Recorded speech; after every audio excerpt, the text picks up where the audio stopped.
Welcome to this new podcast. This is a podcast that I want to leave specifically for the subject matter of masculinity, femininity, male and female, maybe in regards to relationships, but also in regards to the connective tissue between what is constituted as male and female, and in what way and in how such is a paramount importance of contemporary society. So maybe we'll begin with that. Why is it so important? Might it just be for those in relationship quandaries or those who are in academia studying the sexual discourse, the psychoanalytic tradition? Why is it more than just that? Why is it a basis of contemporary society in terms of its relevance and purportment? One must understand that the purposeful exchange between male and female, that is between personal males and females, or simply the aggregated universal theme of male versus female, is something that occurs in so much as contemporary society moves about. The reason is not so much the obsession of sexuality or the loss of moral stature, but simply that the materials of exchange have become more prevalent, meaning anything that has a performative function will take precedence in general society, and because the male is in some performative function to the female, as well as the female being performative to the male, and that concurring constantly throughout general society, such will take precedence in the conversation of general society because of the performative function.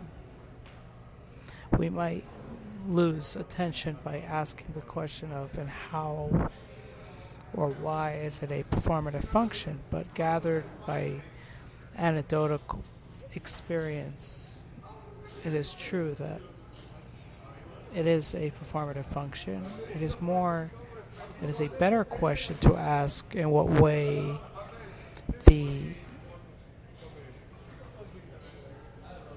general society is so concerned with performative functions.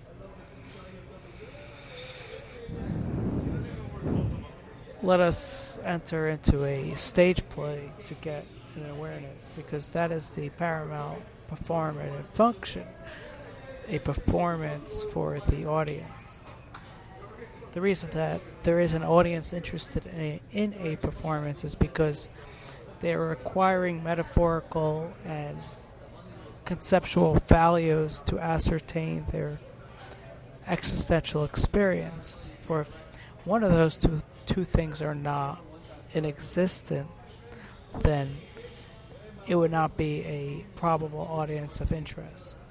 If either the audience has no concern of their concurrent experience, then it would be the case that the audience will have no sentimental regard in what way to see that which they do not afford an interest or concern in.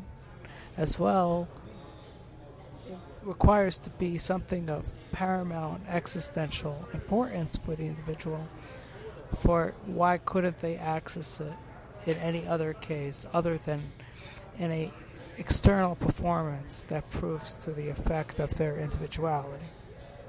Therefore, we conclude that those two themes must be present for the necessity of an audience for a performance. This we will apply to general society in the same function. In general society, we will find that, especially contemporary society, there is both the existential experience as well as the need of articulating that very existential experience. This being said, we are deducing that general society, contemporary general society, has become existentially complicated. And we do not need to further this premise, because anyone existent in contemporary society will acknowledge that it has been dealt the blow of existential complexity, among other things. So that is the criteria of contemporary existence. Now, it is true that this criteria is based on a lineage that developed according to that premise. But again, we're not looking to place the advantage of premises that we already understand. So once we deduce that it is of existential complexity, the only question then is, are individuals in contemporary society interested in gaining an awareness, a subjective self-awareness of that existential complexity? And that, at least in its most contemporary form, has been the general interest of society. That individuals are concerned, do want to become self-aware of that experience.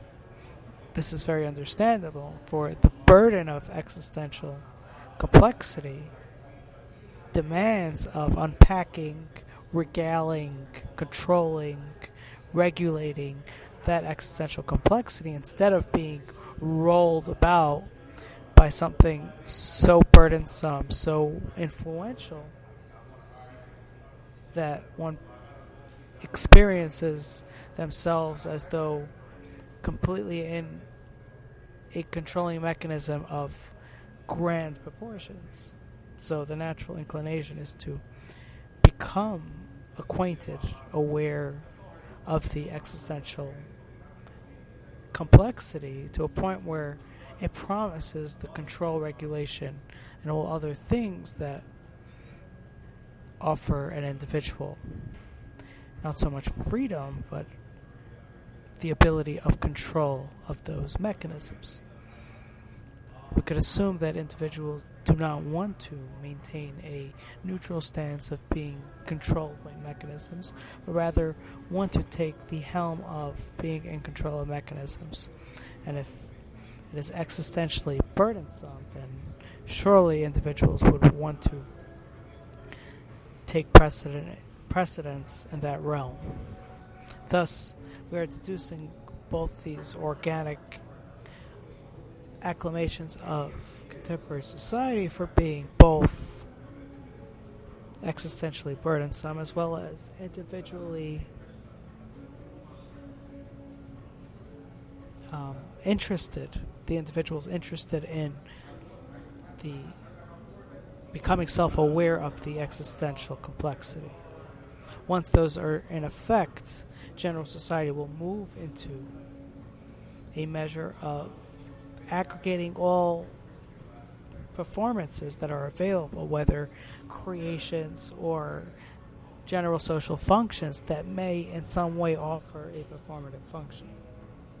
This then leads us to the premise of the male and female, because that is one of the paramount social performances to thus be aggregated to the extension of one wanting to become self-aware of their existential experience.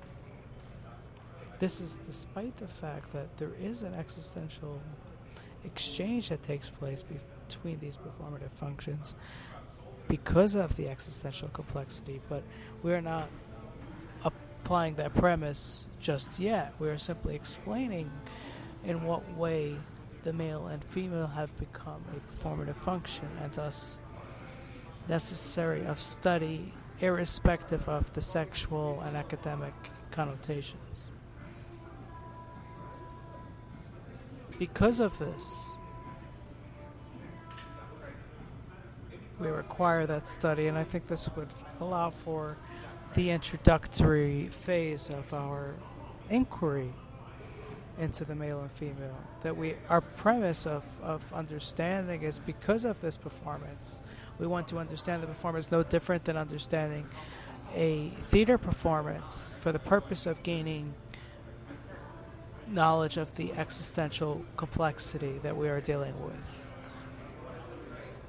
So that we're not really in concern of the male and female per se, but only in what way it applies to general sociality. All in all, we also want to develop the relational aspects because one is founded in those premises, and these themes express themselves in those domains. But our purpose is not to develop the relationship aspect because there are many complex figures that take that helm. We are simply applying the other side of the coin, which, as we hope, will become beneficial for the final development and realization of relationship aspects, as well as the integration of male and female aspects for the health of individuals and society, according to the psychoanalytical literature, according to the academic literature, and according to one's engendered state of sexuality.